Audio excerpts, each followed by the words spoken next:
जो आपको लिख कर दिए हुए हैं, उनमें से सबसे बड़ा है अभिमान, अहंकार नहीं आप में होना चाहिए। क्योंकि परमात्मा ने बताया है कि मेरी भक्ति तुम्हारे अंदर तब तक रहेगी जब तक तुम ऐसे रहोगे। कैसे? परमेश्वर ने खुद बोला है, कबीर कुत्ता हूं गुरुदेव का, कुत्ता हूं दरबार का, मोतिया मेरा नाम, और गले प्रेम की रस्सी रसरी जेवड़ी, जहां खेचो वहां जाऊं मैं। यानी अपने परमात्मा गुरुदेव में आपका इतना लगाव बने, इतनी श्रद्धा बने और ऐसा भाव बने जैसा मालिक ने बताया कि ऐसा करो, कुत्ता तेरे दरबार का। जैसे आप यहां आते हो सत्संग में, यहां अभिमान नहीं करना चाहिए। पुण्यात्माओं, ये बातें हम रोज रोज बताते हैं, लेकिन श्रोताओं बदलते रहते हैं। हम फिर रोजाना इन बातों को रिपीट ना कर पाने से तो कुछ एक को ना समझ में आती, तो रह रहकर हम बताते रहते हैं और उसको ध्यान दिया कर इन बातों पर। परमात्मा कहते हैं ऐसे रहो यहां पर सच्चे दरबार में, क्योंकि यहां रिहर्सल करनी है हमने भगवान के पास जाने की। और जब परमात्मा आपके सामने होगा, पहले इस दास के रूप में होगा और वहां आपकी परीक्षा होगी। जो जैसा भी यहां जिसने रिहर्सल में अपने आप को ढाल दिया है, जैसा जिसने मोल्ड किया है, उसका वैसा ही स्वभाव होगा जब यहां से जाओगे। तो जहाज में बैठाने से पहले वहां ये दास के रूप में परमात्मा विद्यमान होंगे और आप जी का फिर वहां जैसा भी स्वभाव होगा, जैसा भी आपने यहां बर्ताव किया होगा, जैसे भी अंदर में सोच इस दास के प्रति होगी, आपकी वैसी ही रहेगी वहां भी। तो वहां तो आपके माथे पे जैसे कंप्यूटर में आ जाएगा ना, अपने आप यहां लिखा पाओगा रिजेक्टेड, रिजेक्टेड या एक्सेप्टेड, बस इतनी बात मिलेगी। तो उस वहां रिजेक्ट होने से पहले हम यहां सुधार करें अपने अंदर। क्या बताते हैं कि जैसे कुत्ता हूं गुरुदेव का और मोतिया मेरा नाम, गले प्रेम की रस्सी, जहां खींचो आ जाऊं। क्योंकि हे परमात्मा कहते हैं कि गुरुजी तुम ना भूलियो चाहे लाख लोग मिल जा, और हम जैसे तो तुमको बहुत हैं, तुमसे हमको ना। आपको तो लाखों भक्त आपके हैं हमारे जैसे, लेकिन आप जैसा हमें नहीं और मिल सकता। क्योंकि इस ज्ञान से आप इतने क्लियर हो जाओगे कि इस पृथ्वी पर इस दास के अतिरिक्त आपको संत दिखाई नहीं देगा। और वो होगा इस ज्ञान से प्रमाणों के सामने। फिर क्या बताते हैं कि तो करो तो आऊं बाहुडू। जैसे कुत्ते की एक भाषा है, तो न्यों करते ही कुत्ता भाग्य आया करे, पालतू कुत्ता या जैसा भी। और फिर कहते हैं उसको कहना चल दूर दूर वहां बैठ, तो कुत्ते को जैसे बोला करते हैं, कहते फिर दूर दूर करो तो जाऊं, और जो राखो त्यों ही रहूं, और जो देवो सो खाओ। यानी परमात्मा कितना अनमोल उदाहरण में दे रहे हैं, हम इसको कितना ढाल पा रहे हैं यहां आकर। कुत्ता हूं गुरुदेव का और मोतिया मेरा नाम, गले प्रेम की रस्सी, जहां खींचो वहां जाऊं मैं, जहां तुम जाओगे वहीं जाना पड़ेगा। और तो करो तो बाज्या आऊं, यानी किसी को बुलाते हैं कि गुरुजी याद कर रहे हैं, कहते दौड़ा आऊं, और कोई जब नो के जब वहां बाहर बैठ जा भाई तो तुरंत चला जाऊं। कहते तो करो तो बावड़ू, और दूर दूर करो तो जाऊं, और जो राखो तो ही रहूं, जो देव सो खाऊं। तो एक न्यारी आनंद आएगा आपको जब आप इस देखो अभिमान आप कितना कर लोगे। यदि किसी का नो शरीर का बल है कि मैं बहुत तगड़ा हूं, मैं बहुत सुंदर हूं, इसको ज्ञान से समझा जा सकता है।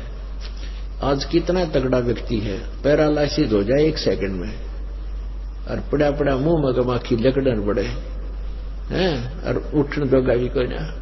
और मान ले कितना सुंदर शरीर दिखाई देता आपको, इसने थोड़ा सा खर्च कर देख लो, सबका एक जैसा पाओगा। ऊपर चाहे सुंदर है, चाहे काला है, चाहे गोरा है, अंदर मटेरियल एक जैसा है। इसमें जैसे कोई कुत्ता मरा हुआ देखा हो सड़क के ऊपर एक्सीडेंट में, उसकी कितनी दूर तक आंत लकड़ी बिखरी पड़ी होती है और चाम रोड का चिपका हुआ होता, इतना व्यवसाय के अपने शरीर का।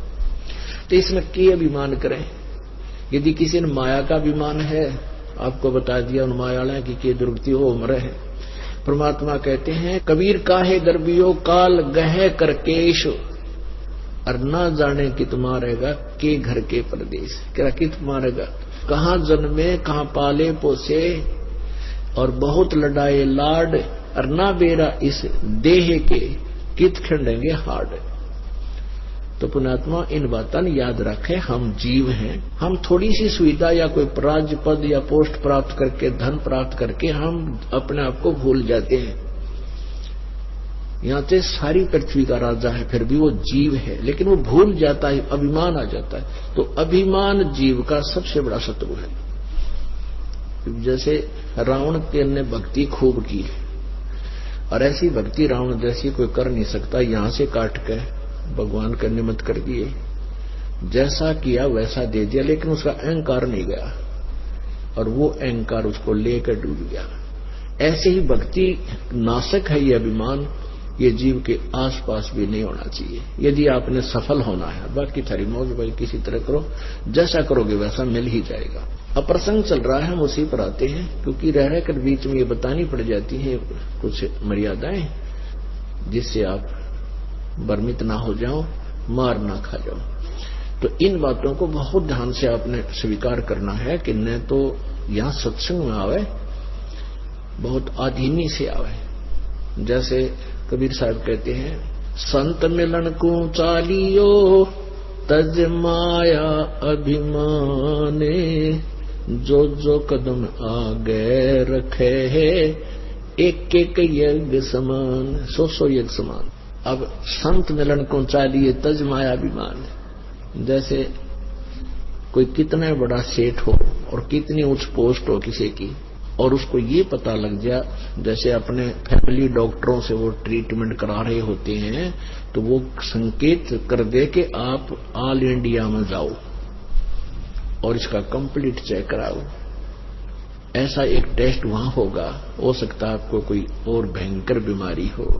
फिर वो व्यक्ति जब मेडिकल की तरफ चलता है, ऑल इंडिया इंस्टीट्यूट की तरफ चलता है, उसने उसको ना तो अपनी पोस्ट याद रहती, ना वो धन याद रहता जिसके ऊपर फुल्ला फिरे था, उसको अपनी जान दिखाई देती। और वहां जाता है, डॉक्टर के मुंह की तरफ देखता रहता है, ये टेस्ट रिपोर्ट देख के बतावेगा। और जहां कहता है यहां लेट जाओ, तुरंत लेट जाता है, कमीज निकाल दे तुरंत निकाल देता है, जाओ वहां ले जाओ ये पर्ची, वहां टेस्ट करा के तुरंत चल पड़ता है। तो ऐसे हमने यहां रहना इसमें परमात्मा के मेडिकल में।